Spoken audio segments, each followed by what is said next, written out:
Hi friends, ಎಲ್ಲರಿಗೂ ನಮಸ್ಕಾರ. ನಾವು ಇವತ್ತಿನ ವಿಡಿಯೋದಲ್ಲಿ ಕ್ಯಾಪ್ಸಿಕಮ್ ರೈಸ್ ಬಾತ್ ವಿಡಿಯೋನ ಶೇರ್ ಮಾಡ್ತಾ ಇದ್ದೀವಿ. ಇದಕ್ಕೆ ಬೇಕಾಗಿರುವ ಸಾಮಗ್ರಿಗಳು ನೋಡೋಣ ಬನ್ನಿ. ಮೊದಲಿಗೆ ಒಂದು ಬೌಲ್ ಆಗುವಷ್ಟು ರೈಸನ್ನು ತೊಗೊಂಡಿದ್ದೀವಿ.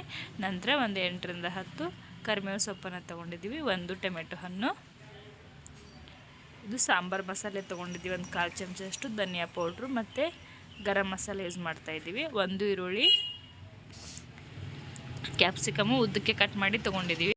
ನಂತರ ಸ್ವಲ್ಪ ಕೊತ್ತಂಬರಿ ಸೊಪ್ಪು ಮತ್ತು ಒಂದು ಕೆಂಪು ಮೆಣಸು, ಒಂದು 10ರಿಂದ 12 ಆಗುವಷ್ಟು ಬೆಳ್ಳುಳ್ಳಿನ ತೊಗೊಂಡಿದ್ದೀವಿ. ಹಾಗೆ ಬೆಳ್ಳುಳ್ಳಿನ ತೊಗೊಂಡಿದ್ದೀವಿ, ನೀವು ಪೇಸ್ಟ್ ಕೂಡ ಮಾಡಿ ತೊಗೋಬೋದು. ಇವಾಗ ಗ್ಯಾಸ್ ಮೇಲೆ ಒಂದು ಪಾತ್ರೆನ ಇಟ್ಬಿಟ್ಟು ಒಂದು 2 ಚಮಚ ಆಗುವಷ್ಟು ಎಣ್ಣೆ ಹಾಕಿದ್ದೀವಿ. ಎಣ್ಣೆ ಬಿಸಿ ಆದಮೇಲೆ ಒಂದು 1/4 ಚಮಚ ಆಗುವಷ್ಟು ಸಾಸಿವೆನ ಸೇರಿಸ್ತಾ ಇದ್ದೀವಿ. ಸಾಸಿವೆ ಈ ರೀತಿ ಚಟಪಟ ಅನ್ನಬೇಕು. ನಂತರ ಒಂದು 1/4 ಚಮಚ ಆಗುವಷ್ಟು ಜೀರಿಗೆನ ಸೇರಿಸ್ತಾ ಇದ್ದೀವಿ. ಅದಕ್ಕೆ ಒಂದು ಕೆಂಪು ಮೆಣಸನ್ನು ಯೂಸ್ ಮಾಡ್ತಾ ಇದ್ದೀವಿ. ಕೆಂಪು ಮೆಣಸು ಬೇಡ ಅಂದರೆ ಹಸಿಮೆಣಸು ಕೂಡ ಯೂಸ್ ಮಾಡ್ಕೋಬೋದು. ನಂತರ ಒಂದು 10ರಿಂದ 12 ಬೆಳ್ಳುಳ್ಳಿನ ಹಾಕ್ತಾಯಿದ್ದೀವಿ.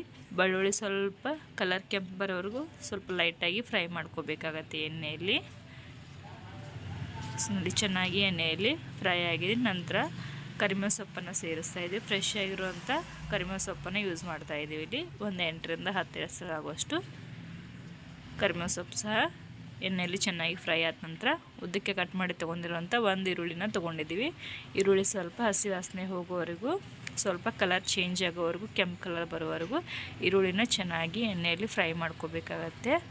ಎಣ್ಣೆಯಲ್ಲಿ ಚೆನ್ನಾಗಿ ಫ್ರೈ ಆಗಬೇಕಾದ್ರೆ ಸ್ವಲ್ಪ ಉಪ್ಪನ್ನು ಸೇರಿಸ್ತಾ ಇದ್ದೀವಿ. ರುಚಿಗೆ ತಕ್ಕಷ್ಟು ಉಪ್ಪನ್ನು ನೋಡ್ಕೊಂಡ್ಬಿಟ್ಟು ಯೂಸ್ ಮಾಡ್ಕೊಳ್ಳಿ. ರೈಸ್ಗೆ ಮೊದಲೇ ಉಪ್ಪನ್ನು ಸೇರಿಸಿರ್ತೀವಿ ನಾವು. ನೋಡಿ, ಇವಾಗ ಚೆನ್ನಾಗಿ ಫ್ರೈ ಆಗಿದೆ ಈರುಳ್ಳಿ ಸಹ. ನೆಕ್ಸ್ಟು ಒಂದು ಟೊಮೆಟೊ ಹಣ್ಣನ್ನು ಯೂಸ್ ಮಾಡ್ತಾ ಇದ್ದೀವಿ. ಇಲ್ಲಿ ಟೊಮೆಟೊ ಹಣ್ಣು ಸ್ವಲ್ಪ ಸಾಫ್ಟ್ ಆಗೋ ಥರ ಚೆನ್ನಾಗಿ ಎಣ್ಣೆಯಲ್ಲಿ ಫ್ರೈ ಮಾಡ್ಕೋಬೇಕಾಗತ್ತೆ. ಒಂದು 2 ನಿಮಿಷ 3 ನಿಮಿಷದವರೆಗೆ ಆದ್ರೂ ಟೊಮೆಟೊ ಹಣ್ಣು ಸಾಫ್ಟ್ ಆಗೋವರೆಗೂ ಫ್ರೈ ಮಾಡ್ತಾ ಹೋಗಬೇಕು. ನಂತರ ಇವಾಗ ಉದ್ದಕ್ಕೆ ಕಟ್ ಮಾಡಿ ತೊಗೊಂಡಿರುವಂಥ ಕ್ಯಾಪ್ಸಿಕಮನ್ನು ಯೂಸ್ ಮಾಡ್ತಾ ಇದ್ದೀವಿ. ನಾವಿಲ್ಲಿ 2 ಕ್ಯಾಪ್ಸಿಕಮನ್ನು ಯೂಸ್ ಮಾಡಿದ್ದೀವಿ. ಸ್ವಲ್ಪ ಉದ್ದಕ್ಕೆ ತೆಳ್ಳಗೆ ಕಟ್ ಮಾಡಿ ತೊಗೊಂಡಿದ್ದೀವಿ. ನೀವು ಚಿಕ್ಕ ಚಿಕ್ಕ ಪೀಸ್ ಬೇಕಾದರೂ ಕಟ್ ಮಾಡ್ಕೋಬಹುದು. ಕ್ಯಾಪ್ಸಿಕಮ್ ಮುಸು ಕೂಡ ಎಣ್ಣೆಯಲ್ಲಿ ಚೆನ್ನಾಗಿ ಫ್ರೈ ಮಾಡ್ಕೋಬೇಕಾಗತ್ತೆ. ಸ್ವಲ್ಪ ಸಾಫ್ಟ್ ಆಗಬೇಕದು. ಅಲ್ಲಿವರೆಗೂ ಒಂದು 3ರಿಂದ 4 ನಿಮಿಷದವರೆಗಾದರೂ ಫ್ರೈ ಮಾಡ್ತಾನೆ ಇರಬೇಕು. ನಂತರ ಒಂದು ಚಿಟಿಕೆದಷ್ಟು ಅರಿಶಿನ ಪುಡಿನ ಸೇರಿಸ್ತಾ ಇದ್ದೀವಿ.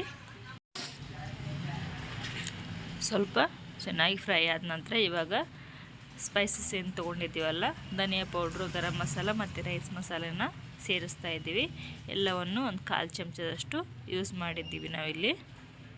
ನಂತರ ಒಂದು 2ರಿಂದ 3 ಚಮಚ ಆಗುವಷ್ಟು ನೀರನ್ನು ಸೇರಿಸ್ತಾ ಇದ್ದೀವಿ. ನೀರನ್ನು ಹಾಕೋದ್ರಿಂದ ಸ್ವಲ್ಪ ಕ್ಯಾಪ್ಸಿಕಮ್ ಮತ್ತು ಟೊಮೆಟೊವನ್ನು ಸಾಫ್ಟಾಗಿ ಬರುತ್ತೆ. ಅಂದರೆ ಕ್ಯಾಪ್ಸಿಕಮ್ ರೈಸು ತುಂಬಾ ಟೇಸ್ಟಿಯಾಗಿರುತ್ತೆ. ನೀವು ನೀರು ಬೇಡ ಅಂದರೆ ಹಾಗೆ ಕೂಡ ಯೂಸ್ ಮಾಡ್ಕೋಬಹುದು. ಬಟ್ ನೀರು ಹಾಕೋದ್ರಿಂದ ತುಂಬಾ ಬೇಗನೆ ಸಾಫ್ಟಾಗಿಬಿಡುತ್ತೆ. ರೈಸು ತುಂಬ ಟೇಸ್ಟಿಯಾಗಿ ಬರುತ್ತೆ. ಸೊ ನೋಡಿ, ಚೆನ್ನಾಗಿ ಸ್ವಲ್ಪ ಸಾಫ್ಟ್ ಆಗಿದೆ. ಅಷ್ಟಾದರೆ ಸಾಕಾಗತ್ತೆ. ಇವಾಗ ರೈಸನ್ನು ಏನು ತೊಗೊಂಡಿದ್ದೀವಲ್ಲ, ಆ ರೈಸನ್ನು ಇದಕ್ಕೆ ಸೇರಿಸಿಬಿಟ್ಟು ಚೆನ್ನಾಗಿ ಮಿಕ್ಸ್ ಮಾಡ್ತಾ ಹೋಗಬೇಕು. ಸೊ ರೈಸ್ ಏನಾದರೂ ಮಿಕ್ಕಿದ್ರೆ ಈ ರೀತಿಯಾಗಿ ಇನ್ಸ್ಟಂಟಾಗಿ ಕ್ಯಾಪ್ಸಿಕಮ್ ರೈಸ್ ಬಾತನ್ನು ತುಂಬಾ ಟೇಸ್ಟಿಯಾಗಿ ಸಿಂಪಲ್ಲಾಗಿ ಮನೆಯಲ್ಲೇ ಮಾಡ್ಕೋಬಹುದು. ನೋಡಿ, ಇವಾಗ ರೈಸನ್ನು ಹಾಕಿಬಿಟ್ಟು ಚೆನ್ನಾಗಿ ಮಿಕ್ಸ್ ಮಾಡ್ತಾ ಹೋಗ್ಬೇಕು. ಈ ರೀತಿಯಾಗಿ ಮಿಕ್ಸ್ ಮಾಡುವಾಗ ಗ್ಯಾಸನ್ನು ಹೈ ಫ್ಲೇಮಲ್ಲಿ ಇಟ್ಟಿಕ್ಕಿಲ್ಲ, ಲೋ ಫ್ಲೇಮಲ್ಲಿ ಇಟ್ಕೊಂಡ್ಬಿಟ್ಟು ಈ ರೀತಿ ಮಿಕ್ಸ್ ಮಾಡ್ತಾ ಹೋಗಬೇಕು. ತುಂಬಾ ಟೇಸ್ಟಿಯಾಗಿರುವಂಥ ಕ್ಯಾಪ್ಸಿಕಮ್ ರೈಸ್ ಬಾತ್ ರೆಸಿಪಿ ಅಂತ ಹೇಳ್ಬೋದು. ನಂತರ ಫ್ರೆಶ್ ಆಗಿರುವಂಥ ಸ್ವಲ್ಪ ಕೊತ್ತಂಬರಿ ಸೊಪ್ಪನ್ನು ಆ್ಯಡ್ ಮಾಡಿಬಿಟ್ಟು ಚೆನ್ನಾಗಿ ಮಿಕ್ಸ್ ಮಾಡಬೇಕು ಈ ರೀತಿಯಾಗಿ.